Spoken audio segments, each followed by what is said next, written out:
enormous challenges in talking programmatic TV, in particular to broadcasters, is that broadcasters in the United States are also large digital media publishers, and largely they've had a bad experience with programmatic and what they perceive to be programmatic. So programmatic technically is just the pipes, but really what they talk about when they talk about programmatic is auction-based buying. And the problems that they've seen are largely due to two factors. One is bad behavior on their part, so working with multiple SSPs that in effect eliminate the perception of scarcity of their inventory, even though it's very highly valued inventory. And the second is that there's a big technology tax that happens in between the publisher or the broadcaster, which is in the digital space a publisher, and the buyer. So there's an SSP, there's a DSP, there might be some point solutions relating to data, measurability, viewability, et cetera. So at the end of the day, every dollar that a buyer puts in, the publisher or broadcaster in this case sees 40 to 45 cents on the dollar. And so that what their ultimate perception is that the value of programmatic is that it drives down the value of their inventory, when in fact it hasn't really. It's just because of these factors that's taking a lot of money out of the system. So when talking to TV side of the business, the net effect of that is really that there's a high degree of sensitivity around the terminology and around their perception of what programmatic really can mean to television. And so the first step is understanding the language to use and how to navigate the waters diplomatically without essentially destroying your ability to build a relationship based on really just misusing or a misunderstanding of the terms that you're using to describe how you work together. And when I think about television in general, there's two different main constituent bases.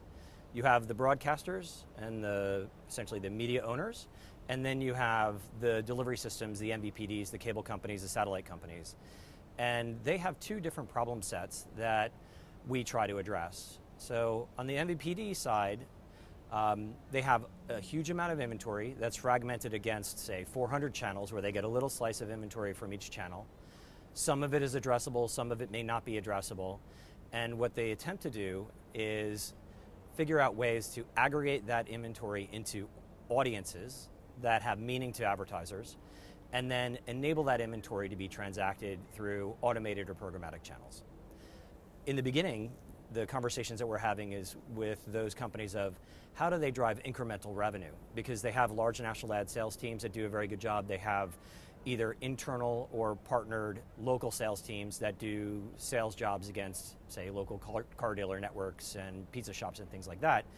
But they're not fully sold out. So they look at digital advertising and they recognize that they have very high quality content that's in a fraud-free and 100% viewable environment.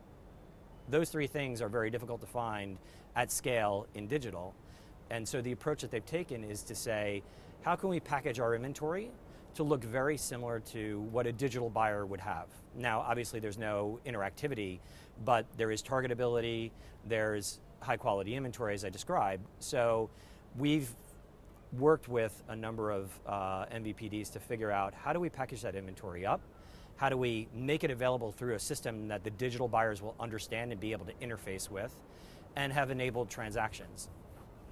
The next phase that we're working on with our clients is expanding into how do we handle non-addressable linear inventory, and how do we begin to handle their digital inventory, which is, from our standpoint, coming from a digital background, much easier, but from their standpoint, more complex and less well understood. On the broadcaster side, they face different problem set. They don't have a lot of unsold inventory.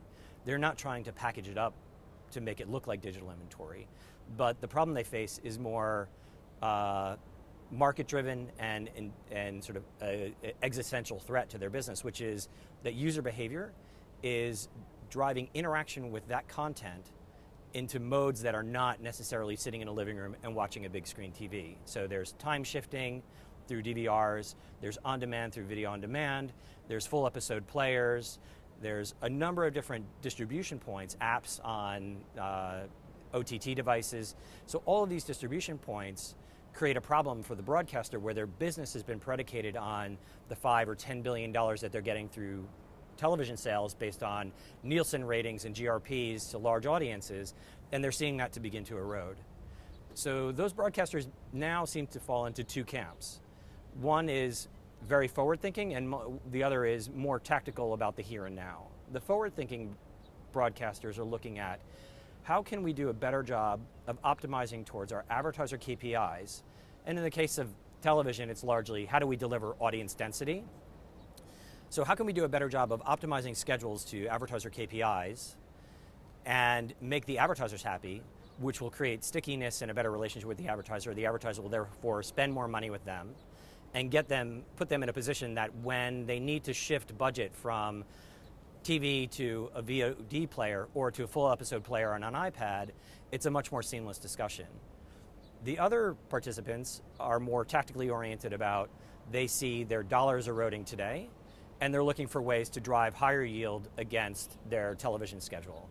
So similar piece of capabilities around forecasting and allocation and optimization. It's just what you're optimizing on and the goals that you're optimizing towards, in one case are more advertiser focused and the other case are more broadcaster focused.